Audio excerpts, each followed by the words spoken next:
ओम नमो नारायण। दोस्तों, सादर प्रणाम। आज हम पढ़ते हैं धार्मिक कर्मकांड का अधिकार किसको होता है। सतविप्राणां फलं तुल्यं पुजारी गोस्वामी भोजनम सर्वसुखम शांतिसा लाभेत प्रबुद्ध यजमानः नारद। आदि ब्राह्मण गीता।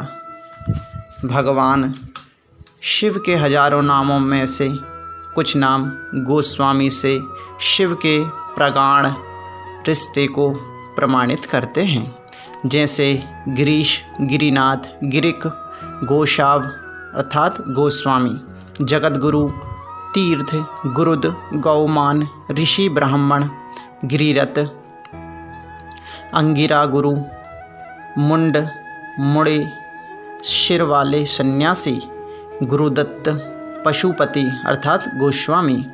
पशु शब्द का वैदिक अर्थ प्रजा भी है। शैव, वैष्णव, शाक्त, गणपत्य, सौर यानी शूर आदि के रूप में ही पूरा ब्राह्मण परिवार। दशनाम गोस्वामी कानकुब्ज, सनाड्य, सारस्वत, सरजुपाणी, सकल द्वीपी, मगभोजक, मैथिल, औदिच्य गुजरात व महाराष्ट्र के आदि अनेकों नाम शाखा उपजाति से ही प्रसिद्ध हैं।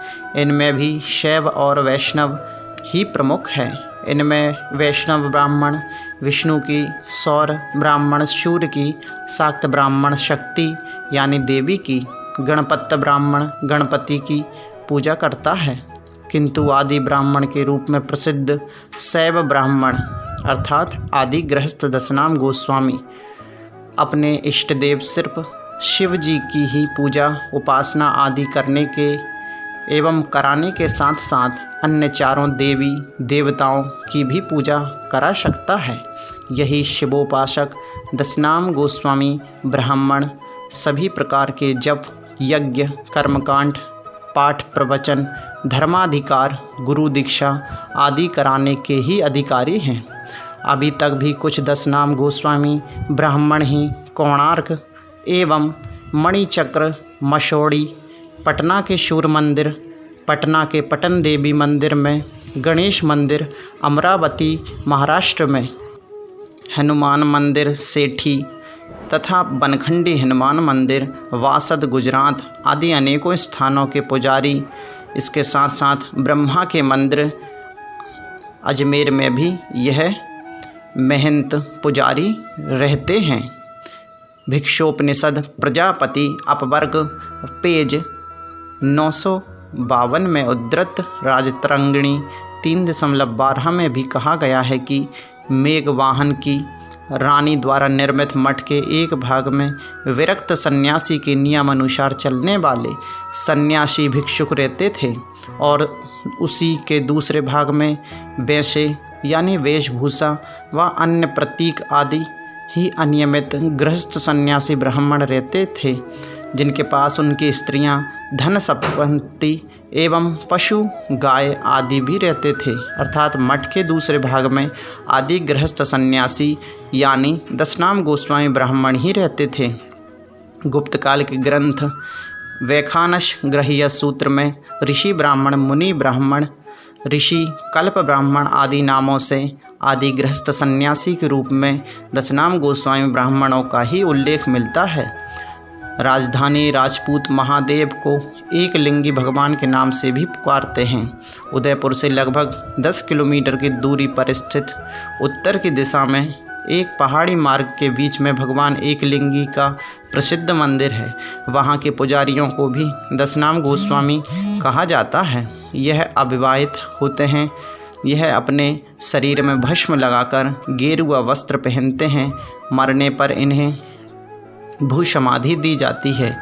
सामान्य बोलचाल की भाषा में इन्हें गोसाई ब्राह्मण भी कहा जाता है। मेवाड़ राजस्थान में बहुत से ऐसे गोसाई ब्राह्मण हैं जो केवल पुजारी ही नहीं बल्कि अन्य व्यवसाय भी करते हैं। इन्होंने मेवाड़ के राजा की तरफ से हमेशा ही सम्मान पाया है। बहुत से दशनाम गोसाई ब्राह्मण राज्य कर्मचारी भी हैं। कुछ अपने मठों एवं आश्रमों में भी रहते हैं। जीवन निर्वाह के लिए राज्य की तरफ से इन्हें भूमि भी दान दी जाती है।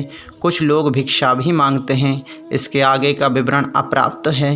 हिंदी पुस्तक राजस्थान का इतिहास भाग 1 कर्नल टॉड पेज नंबर 324 प्राचीन गुफाओं में उत्कीर्ण नामों एवं आकृति भित्ति चित्र के अलावा प्राचीनतम नगरों पंजाब में सतलुज नदी पर रोपड़, राजस्थान में कालीबंगा, गुजरात में लोथल, सौराष्ट्र में रंगपुर, गुजरात में सुतकोटला तथा धौलावीरा, हरियाणा में राखीगढ़ी, जम्मू कश्मीर में मांडा, महाराष्ट्र में दैमाबाद, उत्तर प्रदेश में आलिमगीरपुर तथा हुलास आदि स्थानों में भूखंडों की खुदाई में मिले वैदिक की सैंधव सभ्यता, सिंधु घाटी सभ्यता में शैव ब्राह्मणों के भी उपासना आदि के उपकरण जैसे शिवलिंग, कमंडल, वृषभ, त्रिशूल आदि प्राप्त हुए हैं। इन तमाम अप्राचीनतम एवं अति प्राचीनतम प्रमाणों से भी यही सिद्ध होता है कि प्राचीन काल में शिवोपासक एवं आचार्य पुजारी शैव ब्राह्मण, बाद में आदि शंकराचार्य द्वारा दी गई गोस्वामी उपाधि ही शिव की पूजा कराते थे।